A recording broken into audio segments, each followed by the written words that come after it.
ஆத்ம வணக்கம். அனைவரும் இன்பற்று இருக்க இறையை பிரார்த்திப்போம்.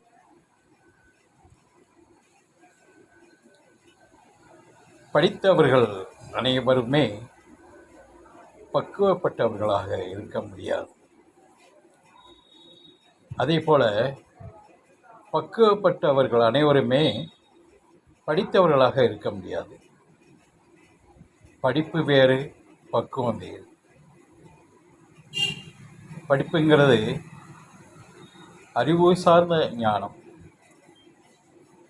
பக்குவம் என்பது இறை சார்ந்த ஞானம். இரண்டும் துருவம்தான். இருந்தாலும் இரண்டுக்கும் வெவ்வேறு நிலையான போங்குகள் உண்டு. படித்திருந்தால்தான் விஞ்ஞானியாக முடியும். ஆராய்ச்சி முடித்தாதான் விஞ்ஞானியாக இருக்க முடியும். அதே விஞ்ஞானி ஞானியாக முடியாது. ஆனால் ஞானி நிலையில் பக்குவப்பாடு வேணும்.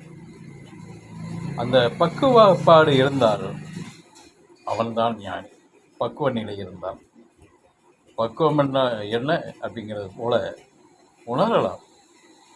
இறைநிலையான இறை சார்ந்த தன்னலமற்ற நிலை.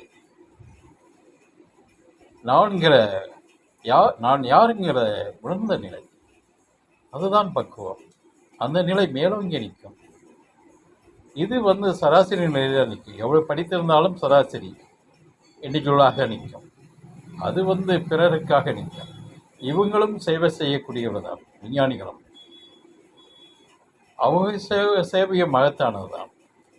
ஆனால் இந்த இறை சேவை நிலை, இறைஞானத்தோடு இருக்கிற நிலை பரிசுத்தமானது, உன்னதமானது.